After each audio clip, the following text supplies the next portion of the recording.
வெற்றிக் கழகத்தினுடைய தலைவர் மக்களால் எதிர்காலத்தில் ஆட்சி கட்டளை அமரக்கூடியவர். அவர் வருகை தருகிற இந்த நிகழ்வு ஒரு வரலாற்று சிறப்புமிக்க நிகழ்வாக அமைந்திருக்கிறது. நண்பமேஷ், உங்ககிட்ட ஒரு கேள்வி.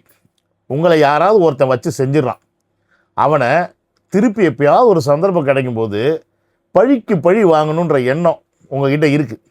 ஆனால் அப்படி ஒரு சந்தர்ப்பம் வந்து திருப்பி கிடைக்கலைன்னா வேறு வழி இல்லை. கிடைச்சிச்சுன்னா நீங்கள் என்ன பண்ணுவீங்க? அவனை எப்படி வச்சு செய்வீங்களா மாட்டிங்களா? எனக்கு தெரிஞ்சு 199 பேர் பழிக்கு பழி வாங்கிடுவாங்க. அப்போ தான் வந்து 100% சாட்டிஸ்ஃபேக்ஷன் லெவல் அவங்களுக்கு கிடைக்கும். ஆனால் இந்த பழிக்கு பழி வாங்குகிற விதம் இருக்குது பார்த்தீங்களா, இதில் எந்த டைப் ஆஃப் பழிக்கு பழி வாங்க போகிறோம் அப்படின்றதுல தான் நாம் யார் அப்படின்றது எதிரியாக இருக்கவனுக்கு தெரியும். ஸோ அப்படி ஒரு சம்பவம் தான் நாளைக்கு ஈரோட்டில் நடக்க போகுது. ஸோ அதை பற்றி தான் இந்த வீடியோவில் நம்ம டிஸ்கஸ் பண்ண போகிறோம். பழி தீர்க்கிறோம், பழி தீர்த்தே ஆகிறோம்.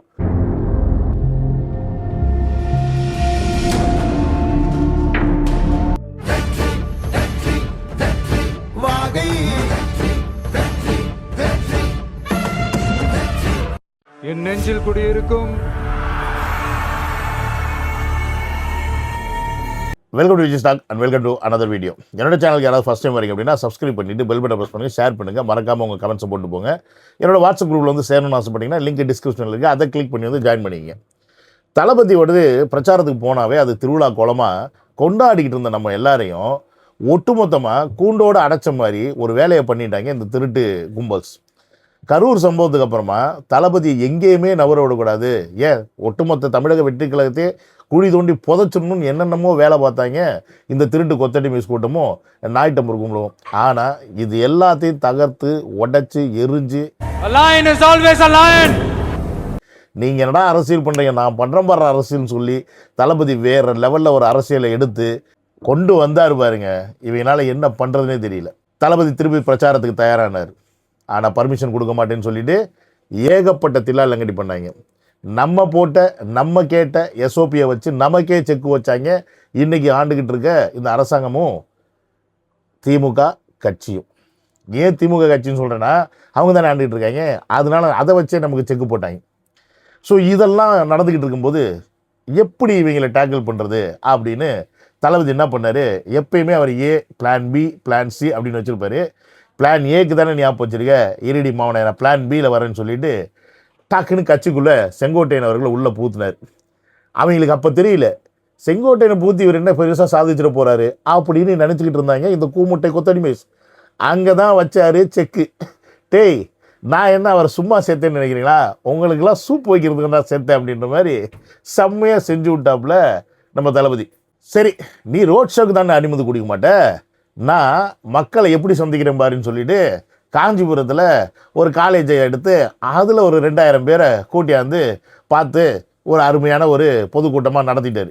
இதை பார்த்தோன்னே இவங்க காண்டாயிட்டாங்க. இவங்கெல்லாம் என்ன இப்போ எதிர்பார்த்தாங்க, இனி வந்து தளபதி அவர்கள் வந்து இந்த மாதிரி அரங்கத்தில் தான் வந்து இன்னி மீட்டிங்லாம் போட போகிறாரு அப்படின்னு சொல்லிட்டு ஆளுக்கு உட்காந்து பேச ஆரம்பித்தாங்க. டேய், நான் பிளான் பி தான்டா இம்ப்ளிமெண்ட் பண்ணியிருக்கேன், பிளான் சி பார்க்கல, இந்த காட்டுறேன் பாருன்னு விட்டார் ரூட்டை பாண்டிச்சேரிக்கு. அங்கே போய் எதுக்கு அதை வச்சாரு தெரியுமா, பாண்டிச்சேரியில் நாக்க பிடிங்கிட்டு சாவணுண்டா நீங்களாம் அப்படின்னு தமிழ்நாடு அரசாங்கத்தை பார்த்து கேட்கணும் மக்கள், இல்லைனா மற்றவங்களாம் கேட்கணுன்றதுக்காகவே அங்கே போய் வச்சார்.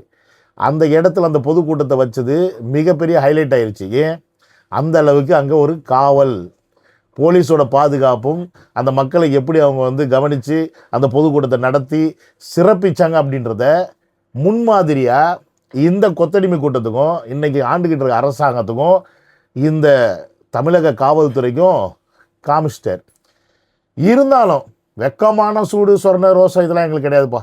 நாங்கள் வந்து விஜய் பார்த்துலாம் பயப்படலப்பா, அவர் நேற்று வந்தாருப்பா, கத்துக்குட்டிப்பா, கட்சி ஆரம்பித்து 2 வருஷம் கூட அவளை அதுக்குள்ளே இவ்வளோ பேச்சு பேசுவேன் அப்படி இப்படின்னு புருடா விடுற அத்தனை வாயும் தளபதி மட்டும் பிரச்சாரம் பண்ணிடவே கூடாதுன்னு கோயிலாக போய் கும்பிட்டுட்டு திரிகிறாங்க.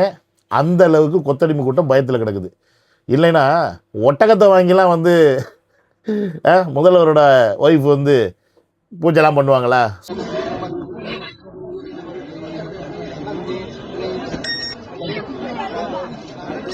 ஸோ அந்த அளவுக்கு அவங்க பயந்துட்டு கிடக்குறாங்க.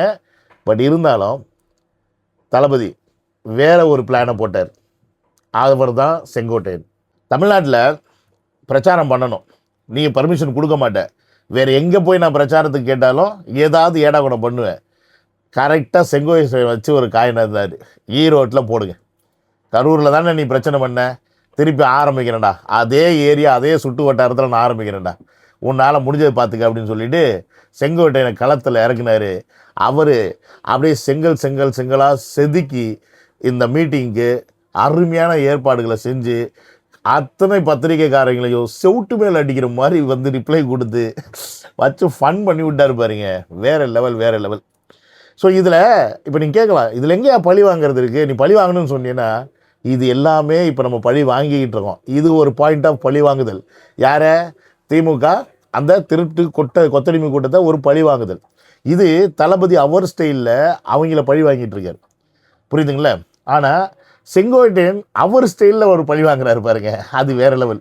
செங்கோட்டையன் என்னைக்கு கட்சியில் வந்து சேர்ந்தாரோ அன்னையிலிருந்து அவர் ரொம்ப லெஃப்ட் ஹேண்டில் டீல் பண்ணுறது யாருன்னு பார்த்தீங்கன்னா ரிப்போர்ட்டர்ஸ். இவங்க தான் மைக்கை கொண்டாந்து இஷ்டத்துக்கு நீட்டி அந்த கேள்வி இந்த கேள்வின்னு கேட்டு நம்ம புதுசாக இருக்கிறனால நம்ம பதட்டத்தில் ஏதாவது சொன்னால் அதை வச்சு பெருசாக ஆக்கி வேறு மாதிரி கேள்வி கிண்டலும் பண்ணிட்டு இருந்தாங்க. உதாரணத்துக்கு புஷியானந்த் அவர்கள்லாம் முன்னாடி நடந்த மாநாடாக இருக்கட்டும் இல்லை மீட்டிங்காக இருக்கட்டும், அவர்கிட்ட ஏதாவது கேள்வி கேட்கும்போது அவர் வந்து அவருடைய அந்த ஸ்லாங்கில் வந்து பேசுகிறத வந்து கிண்டல் பண்ணி கேலி பண்ணி சிரித்த கூட்டம். இன்றைக்கி அதே பத்திரிகையாளர் கூட்டத்தை செங்கோட்டையன் என்ன பண்ணுறாருன்னா செம்ம கிண்டல் பண்ணுறாரு. கூடத்துக்கு வரவங்களுக்கு மருத்துவ உதவிக்கு என்னென்ன நடவடிக்கைகள் எடுக்கப்படுது? நீங்கள் வந்தாலும் ட்ரீட்மெண்ட் கொடுக்க சொல்லுவேன். 15 ஆம்புலன்ஸ் இருக்குது எக்யூப்மெண்ட்ஸோடன்னு சொல்லியாச்சு. உங்களுக்கு கொஞ்சம் டயர்டாக இருந்தால் குளுக்கோஸ் பாட்டில் கொடுப்பாங்க. அந்தளவுக்கு நான் பக்காவாக பண்ணியிருக்கேங்க. இங்கே 10 ஹாஸ்பிட்டல் நான் திறந்துருக்கேன் ஈரோடு மாவட்டத்தில். அதாவது மருத்துவ வசதி பற்றி கேட்குறாரு அந்தாலே, பிரச்சனை போட்டாரு.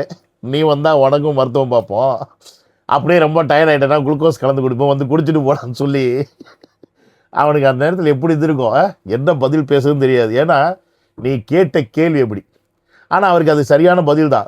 மருத்துவ வசதி உனக்கு நான் வந்து பார்க்குற அளவுக்கு நாங்கள் செட் பண்ணி வச்சுருக்கோம், இதுக்கு மேலே என்ன மருத்துவ வசதி வேணும் அப்படின்றதான் இங்கே செருப்பால் அடிச்ச மாதிரி கேட்டார். இது ஒரு மாதிரி சட்டிலாக வந்து கலாய்க்கிற மூடு. இதில் வந்து செங்கோட்டையன் அவர்கள் பார்க்கும்போது செம்மையாக இருக்கார். நம்மளாம் அவரை பற்றி பெருசாக தெரிஞ்சது கிடையாது, பெருசாக நம்ம வந்து அவரை கண்டுக்கிட்டது கிடையாது. இப்போ இந்த வயசில் அவர் வந்து இவ்வளோ அழகாக இந்த பத்திரிகையாளர்லாம் டீல் பண்ணுறாருன்னா சின்ன வயசில் எப்படி இருந்திருப்பார் நமக்கு தெரியலப்பா. இந்த மீட்டிங்கு இவங்க நம்ம வந்து பண்ணவே கூடாதுன்னு 88 கண்டிஷன் போட்டிருக்காங்க. என்னது ஸ்டார்டிங்கில் 88 கண்டிஷன் போட்டாங்க. குறிப்பாக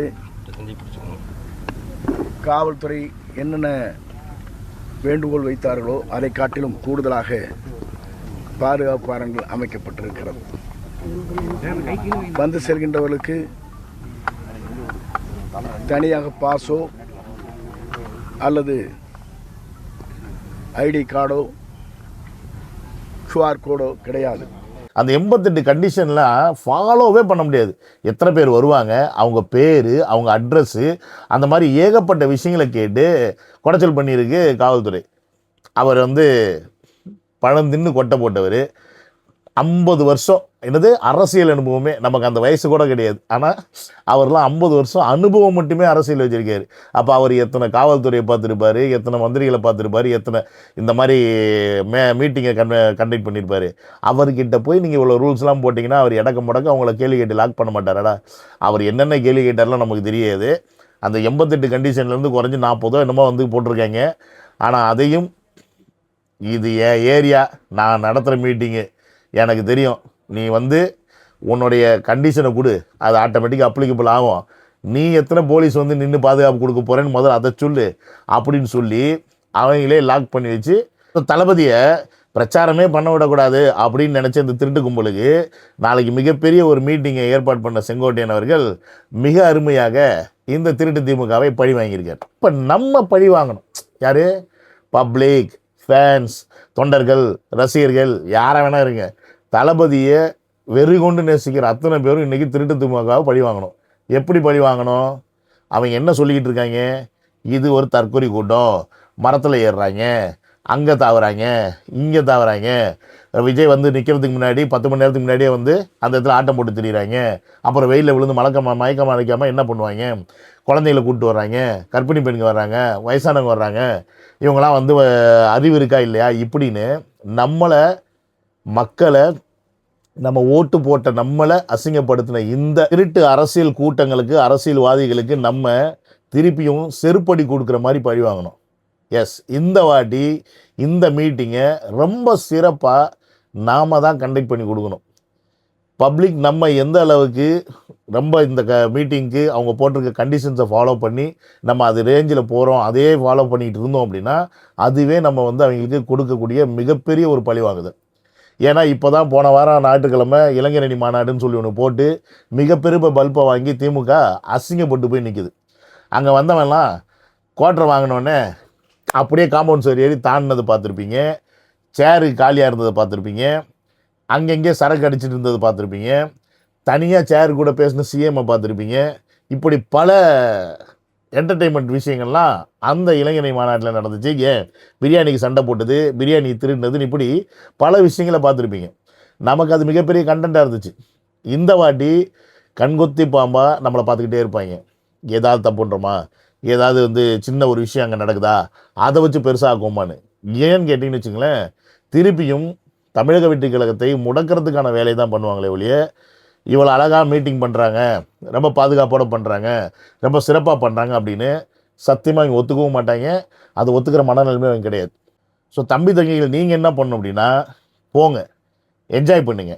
11 மணிலேருந்து 1 மணி வரைக்கும் மீட்டிங்னு போட்டிருக்காங்க. கிளைமேட் வந்து ரொம்ப பெரிய ஹாட்டாக இருக்க போகிறது இல்லை அப்படின்னு நான் நம்புகிறேன். அதனால் இந்த கிளைமேட்டுக்கு நீங்கள் சீக்கிரமாக கூட போங்க. 5 மணிக்கு போகிறீங்களோ, 6 மணிக்கு போகிறீங்களோ, 7 மணிக்கு போகிறீங்களோ, போயிட்டு உங்களுடைய இடத்தை ஆக்கியபை பண்ணிவிட்டு அந்த இடத்துல அந்த கூண்டு மாதிரி போட்டிருக்காங்க அதுக்குள்ளே நில்லுங்க. நின்று முக்கியமாக நீங்கள் செய்ய வேண்டியது என்ன அப்படின்னா, இந்த இடத்துல தமிழக வெற்றிக் கழகத்துக்கு எதிராக எவனாவது உள்ளே இறங்கினா அவனை வாட்ச் பண்ணி அவனை லாடம் கட்ட வேண்டியது உங்களுடைய பொறுப்பு அப்படின்றது மட்டும் நீங்கள் மறந்துடாதீங்க. ஒவ்வொருத்தர் ஃபோனும் தான் ஒவ்வொரு ரிப்போர்ட்டர் மாதிரி. அங்கே என்ன நடக்குது, ஏது நடக்குது அப்படின்றத நான் லாஸ்ட் டைம் ஒரு வாட்டி வீடியோவில் சொன்னேன். இப்போ அதற்கான நேரம் வந்துருச்சு. நீங்கள் தான் அங்கே ஸ்பையி, நீங்கள் தான் விட்னஸ்ஸு, நீங்கள் தான் எல்லாமே. நம்ம வந்து அந்த இடத்துல எப்படி இருக்க போகிறோமோ அந்த ஒரு விஷயந்தான் தளபதியை வந்து அடுத்தடுத்து பிரச்சாரத்துக்கு வந்து வேகமாக போகிறதுக்கான எல்லா வழிவகையும் நடக்கும். புரியுதுங்களா? இந்த ஒரு பிரச்சாரத்தை வச்சு தான், இந்த ஒரு மீட்டிங்கை வச்சு தான் அடுத்தடுத்த மீட்டிங்க்கு ஈஸியாக பர்மிஷனும் வாங்க முடியும். ஸோ அதை நீங்கள் மனசில் வச்சுக்கிட்டு இந்த மீட்டிங்கை ரொம்ப சூப்பராக நடத்தி முடிக்கணும். இப்படி நடத்தி முடித்தோம்னு வச்சுக்கோங்களேன், இது ஒரு மிகப்பெரிய பழி வாங்குதல். யாருக்குன்னா இந்த திருட்டு கும்பலுக்கு. நம்மளை தற்கொலைன்னு சொல்லிக்கிட்டு இருந்த இந்த பரதேசிங்களாம், என்னடா இவங்க இந்த அழகாக இந்த மீட்டிங்கை முடிச்சிட்டாங்களே, நம்மளால் ஒன்றுமே பண்ண முடியலையே, இதை வச்சு ஒன்றுமே செய்ய முடியலேன்னு சொல்லி அவங்கெல்லாம் நொந்து நூலாக போய் வெந்து வீணாக போயிடணும். ஒருத்தனை அடித்து தான் பழி வாங்கணும்னு கிடையாது. நாம் வாழக்கூடாதுன்னு நினச்சா அவன் முன்னாடி வாழ்ந்து காட்டுறோம் பாருங்க, அவன் வயிறு மாதிரி வாழ்ந்து காட்டுறோம் பாருங்க, அவன் வாயிலையும் வயிற்றுலையும் அடிச்சுக்கிற மாதிரி வாழ்ந்து காட்டுறோம் பாருங்க, அதுதான் உண்மையான பழி வாங்குதல். ஸோ அப்படி ஒரு பழி வாங்குதலை தான் இந்த ஈரோடு மீட்டிங் இருக்கணும் அப்படின்றத நான் உங்ககிட்ட ஸ்ட்ராங்காக சொல்லிக்கிறேன்.